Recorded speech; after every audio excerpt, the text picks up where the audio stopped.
Joined on in studio by, in fact, from our Pretoria studios. No, Professor Gutto is right here with us in studio. And Professor, good morning to you. Good morning. And we also have Professor Frans Kruger from Wits University School of Journalism. Professor, good morning to you. It seems like we haven't got Professor Frans Kruger on the line. Professor, can you hear me now? No, but we have two guests on the line. Let me just see if we can get... It seems like Professor Frans is not there yet. Yeah. So let's go now to Professor Gutto. Professor, I saw in some of the newspapers they call it the trial of the century. Would you agree with that? Well, for if you are talking about South Africa, it is a major trial. Obviously, the 21st century is still very young. So to call it the trial of the century, we still have more than 8.5 decades coming. So I wouldn't say it is of the century, but it's a major trial. The fact that we haven't had such a trial being broadcast and therefore being open, not just to people who are in the court, but to the world as a whole, and it is very important. And here we are dealing with a person of an international celebrity. I mean, he's an icon. He was an icon until the tragedy. Yes. That is the subject of this particular case. Yeah. Now, Oscar Pistorius' PR team, that's his public relations team, has set up a Twitter account for him just last week, and that went viral. They got over 10,000 followers now on that particular Twitter account within hours of being set up. How ethical is the use of such social media in such an important trial? Well, I think as long as it is one that is not going to persuade the judicial process in a manner that would bend, the actual decision by the judge, the presiding officer in this particular case of the Pretoria High Court, which is Northern Gauteng High Court. I think that we can't prevent that from happening, whereas he is promoting a particular line of trying to say he's sorry and so on, he's sad and so forth. But those do not go to the actual evidence that is credible in such a trial, and therefore they may go on doing whatever they want to do. The real test is in the court, where evidence will be led, will be tested rigorously, and the outcome we still have to wait to see. Now, on this Twitter account, legally, what can Oscar Pistorius say and what can he not say? Are there certain limitations for him? There are limitations. Obviously, all he can, so far, what he's saying is amplifying what is already on record, because there's nothing new of saying, whether he suspected that there was a break-in in the house and so on. All those will be tested. How you can be in bed talking with somebody and you are together, and all of a sudden, you think that person is not there, there's someone else. And I think that sometimes the more he talks, some of those will haunt him because they will be subject to interrogation so by that could the prosecution. him. So he has to be very careful that he doesn't overdo it. So it could implicate him in the long run, is that what you're saying? Some of it, not all of it. I think some are irrelevant to the actual case. Now, social media does not conform, as we know, to the rules and traditional media. What are some of the risks and challenges that this pose for the court, as the judge has specified that there must be some guidelines in relation to the media coverage of this case? I think Judge President Mlambo really gave a very good judgment from a legal point of view. It is one that really was balancing rights. We do have the rights of the accused to a fair trial, which includes being tried in public in an open court. But that is also for the public to have confidence in the judicial process. On the other hand, you have freedom of the media, freedom of information, and so on, which is also very critical, so that judicial process is not clouded in secrecy so that people know how this process really works, how evidence is led, and so on. How do you balance those? Because this is a case which is going to bring the media from the world as a whole, the court is too small. So if you have the media everywhere, it is going to crowd and intimidate even some of the witnesses. And I think the judge was able to use what we call in the Constitution limitation of rights, which is important. All rights have limitations in an open democratic society, but the limitation must be justifiable and must be reasonable, taking into account really all the circumstances. And the judge gave outline on what he thought those will be. But ultimately, the presiding judge who is going to hear the case also has a discretion to be able to see what is permissible and what is not. Just 1 second, Prof. We're going to welcome Professor Frans Kruger from Wits University. Finally, he's joined us. Welcome, Prof. Good morning. Good morning. Please take a seat. How are you, my friend? Now, we were busy discussing the Oscar Pistorius show, now the Oscar Pistorius case, not the show. That is, and from a media perspective, Professor Frans Kruger, the Oscar Pistorius team has set up this Twitter account, and we talked about that earlier on. They got about 10,000 followers currently. How will this this particular account will it adversely affect Pistorius, or will it help him in the long run? Well, it's a very new thing that I don't think we've seen before, and I think it highlights the extent to which this trial really is a very public event, where actually the events outside of the courtroom are just about perhaps even more important than what happens inside the courtroom. And obviously what they're trying to do is to put their version of events out into the public domain, much as in fact the prosecution have done. Will it help him? It depends a lot, I think, on how his team handles it. It also will depend a great deal on what actually happens in court, because ultimately that is what really matters. I think that's what Professor Gutto was saying earlier, and I would certainly echo that. And you know, if they're sensible, I think that they will be fairly restrained in their use of that Twitter account. Ultimately, people will rely, I think, on the live feed that's available, on the Twitter statements, reporting that comes from journalists that are deployed there, and on all the other media. So ultimately, as I say, I think it will depend a lot on how they handle it. This particular Twitter account, and even social media in general, do you think that tweets and Facebook updates will be taking over from traditional media in this trial? Well, I think that they can do very different things. I think that the immediacy of Twitter, particularly, and Facebook also to some extent, is hard to beat. It's only really radio that can come close.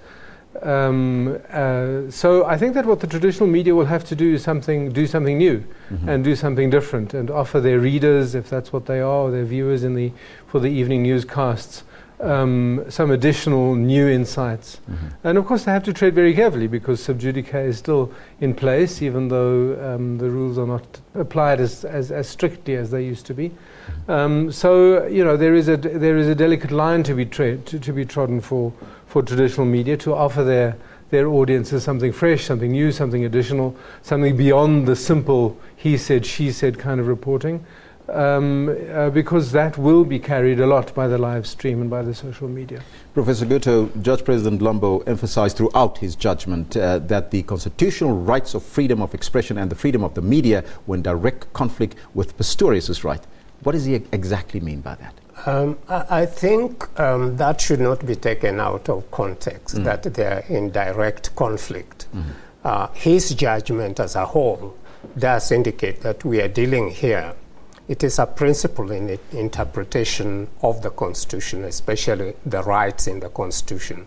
Sometimes you have the right to express yourself, but is it the right to play music the whole night so that your neighbors do not even rest?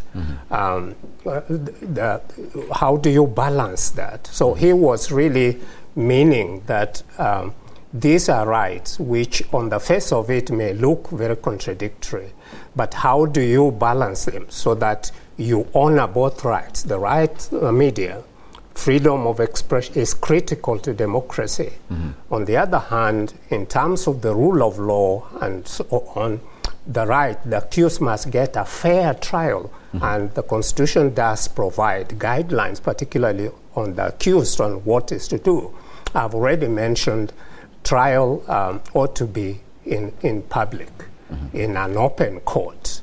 Now, how does the judge open that court to people to be able to participate and see what is happening, or to observe, but at the same time ensuring that they don't intimidate the other side, and ultimately it is the judge. So I think the judge then did indicate what aspect would be captured by the media, some by still pictures, some by television, the opening, as you already said at the beginning, the actual judgment, the sentencing, and all of that. So people will follow it. I think the judge did give a good guideline, but the ultimate test will be the actual judge hearing the case, which is not Justice Mlambo. He is the judge president, but I think he has given a very good guideline, which will be used extensively as we move forward in building the norms in the Constitution. What do they mean when you are faced with a reality? And I think that's where we are. Now, Professor Frans Kruger, Judge Mlambo has raised also concern in relation to writing and packaging of stories which may differ from the actual live broadcast of blow-by-blow reporting of the event. What do you think the media should guard against in this regard? Well, more than anything else, they have to get it right. And in a sense, the fact that there is a live feed available makes that makes it even more onerous in a sense, or it makes it more demanding, because a lot of people will have seen or heard what was going on in the court. So, you know, then quite a lot of care needs to be taken to get the facts right. I mean, I think it's also important to remember that you know, the right of freedom of expression is a right that is exercised not by the media for themselves, but for the public. And so the balance that was found, and I agree with Professor Gutto that, you know, a very good balance was found, is one between the right of the accused to a fair trial, which is of course foundational, and the right of the public to know what's going on. And I think one of the things that we shouldn't lose sight of is that this trial, more than many others, sees the South African justice system in a sense on view. And I think we have seen in the way in which the court has conducted itself, in the way in which the prosecution has conducted itself, that there is a great awareness of that. The world is watching the way in which South Africa dispenses justice. And I think that's a very powerful thing and an important thing. And it will certainly, in that sense, positively, I think, affect the conduct of the trial. And have a, you know, it has potentially a major positive impact, I think, on the country's image internationally. But, you know, the media summarizing and analyzing and so on just has to get it right and has to be careful not to overstep the bounds of sensationalism. I think that's an important matter. Is this the first for South Africa in terms of a live broadcast from court for both of you? I mean, I think it is subject to correction. I think we've had commissions of inquiry that were broadcast live. One thinks of but those are really not criminal trial. Commissions of inquiry are fact-finding, and therefore they are not one where you know there's an accused person who will be prejudiced and so on, and those can be aired without a problem. But when we are dealing with such a case, particularly the magnitude of it, given the person involved, not just the person, Oscar Pistorius, but also the wife or the girlfriend who he, you know, obviously killed. That is not, but was it one which is murder, or was it one which had excuses? She was a celebrity on her own, and I think we need to bring that aspect, that we are dealing with a case here of involving really very high-profile people. It is not just like O.J. Simpson's case in the U.S., which was fairly similar, because O.J. was a sports icon in American football. You took the words right out of my mouth. Yeah, and he was great, and we saw it. And I don't think that O.J. was prejudiced or privileged in the sense. But the question of the media I think this is the type of case where the media houses ought to get some of their best journalists and to scrutinize what they write and what they publish. Not when an evidence is given, then the next day a headline, or Oscar nailed, or this, Oscar has destroyed the evidence, and all those kind of things, because then you mislead people. So ultimately, when the judgment is passed, people have already said, but he was already nailed, or he was already, found to not have done anything wrong. So how do you balance that? It requires professionalism and judgment, because not all journalists have legal and particularly criminal law background and so on. But talking about the media in terms of media ethics, and Professor Frans Kruger, in such a high-profile case, it seems that in some cases that media ethics tend to suffer as media houses strive to get the best possible angle of the story and so forth. How damaging is this type of reporting for the media? Well, poor reporting and sensationalism is damaging, of any kind is damaging to the media, because I think our reputation suffers when people behave in that particular way. I mean, I was disturbed over the last couple of days, really, to see some headlines which were fed out into the public domain clearly by one party in the trial, clearly in an attempt to, in a sense, spin public opinion around the trial. And I mean, they have to make their own decisions and take responsibility for those. But I think for us as the media, another danger, besides the ones that we've discussed, is also to be seen to be furthering the agendas of one side or the other in an inappropriate way. And I did think that some of those headlines, were just off in that sense, that they bought into too easily a version of the events, which still has to be tested in court. And which basically is put out there to further essentially one side. Professor Gutto mentioned the the O.J. Simpson trial in America. There's a media frenzy about the Oscar Pistorius trial. Is it bigger than the O.J. Simpson trial? Well, I don't know how you measure these things, but certainly O.J. Simpson was huge, and Oscar Pistorius' trial is also quite clearly enormous. I don't think it's the time, as my colleague Anton Harbour the other day said in a column, I don't think it's the time that the media show themselves to best effect. Sometimes there's too much of a scrum, there's too much of a sort of pack mentality. I mean, all one can say is let's hope that, that there are some reasonable people in charge who kind of know where to put the brakes on. But you know that O.J. Simpson's era was a while ago. The media has changed. Social media was not really a component of media, as it were, today, as it is today. And from that point of view, yes, this is going to be much more exposed globally and consumed, and with comments, of course. People consume and they comment and so on. So the media is also, I would say, under trial. Credibility of the media, professionalism of the media.